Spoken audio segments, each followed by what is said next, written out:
This week, we go to the edges of the ranch, to the people it has pushed to the outside. This is week 3, chapters 4 and 5, Outcasts and Belonging. These are tender, hard chapters. They belong to Crooks, alone in his little room off the barn, and to Curley's wife, with no one who really will talk to her. Let's meet them with real attention. Now, print your week 3 handout and let's begin. So I want you guys to go ahead and read chapters 4 and 5 unhurried. These 2 chapters open up in the ranch's outsiders. And here's our habit for the week. Slow down and notice who is on the outside. Crooks kept apart, Curly's wife with nowhere she belongs, and Lennie in his own way. As you read, pick one of them and find the moment that they first get shut out, sent away, silenced, kept apart, and mark that. And this is our rule for how we think this week. Start with a moment, not with meaning. Don't reach for the big theme first. Begin with one real moment on the page. What's actually happening? Who says what? Who goes quiet? And let that meaning rise up out of it. And one more thing to listen for as you read. Notice how people speak when they think that someone is finally listening. That's the whole heart of these chapters. And when you finish, tell it back in your narration. So close your book first, and then in your own words with 3 to 6 sentences. Remember, if you can't remember something, let that go. Don't let that stop you. What you forget tells you something too. So let's go ahead and pause the video. Go read chapters 4 and 5, write your narration, and I'll be right here when you return. So now it's going to be time for our Find It of the week. But this week we have something new. So until now, your questions have been Find It questions. It's something that you can answer by looking at the page. This week, it also becomes a Follow It question, a question that asks why, not just what. So why does Crooks soften when Lennie appears? What is Curly's wife really asking for? Follow-it questions don't have one right answer, but they open the door to thinking. Here's the difference. A good question sounds like, what does Crooks do when Lennie first walks into his room? Or going deeper, why does he do it? Write one, Find It, or Follow It question about these chapters. Open the strong and weak example narrations in the app and hold yours beside them. All right, let's go to the next section on analytical questions. Now, we're going to think a little harder. 2 questions, and give them each a real paragraph. Question 1, Crooks said that he'd rather read than talk with anyone, and then he talks with Lennie. What changes for Crooks in that room?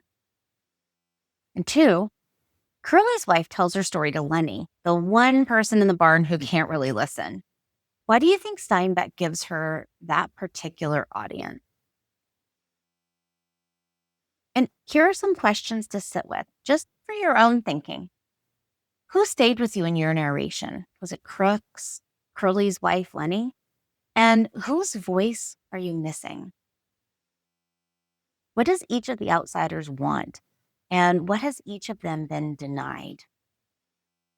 Why does Crooks soften when Lennie appears, but then harden again the moment that Curly's wife arrives? All right. So now we're going through the existential lens.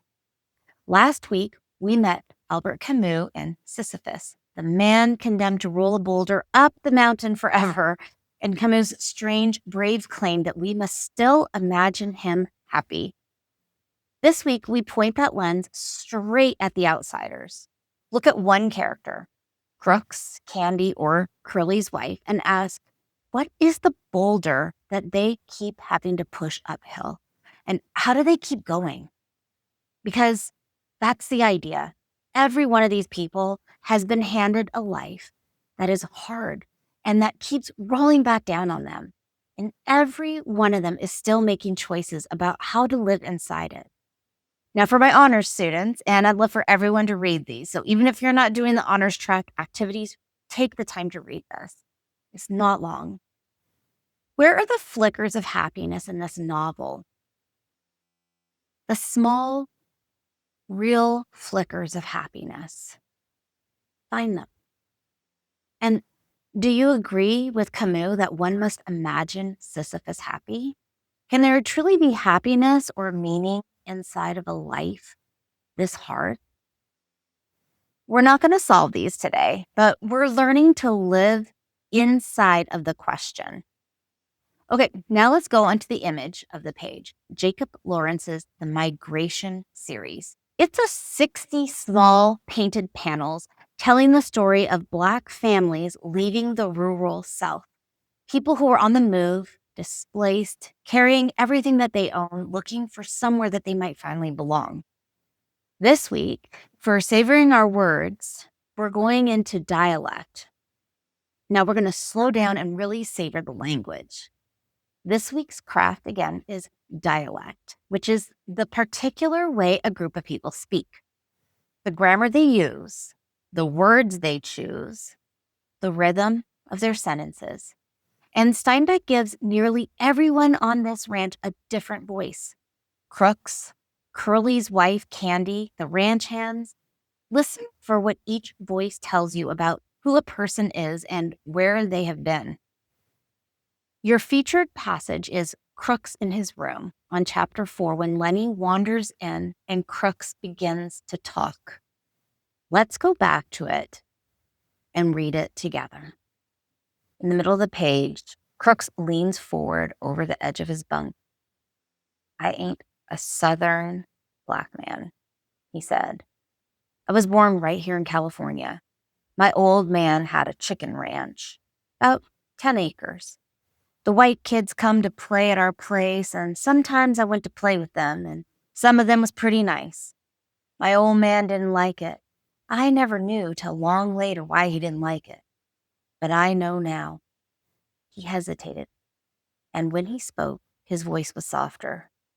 "There wasn't another colored family for miles around, and now there ain't a colored man on this ranch, and there's just one family in Soledad." He laughed. "If I say something, why, it's just a Black man saying it." Listen to how Crook speaks. He corrects us an assumption about where he's from. He talks in careful, complete sentences. In fact, he's the only ranch hand in the whole book who uses standard grammar, while the men who look down on him drop half of their words. Why would Steinbeck do that?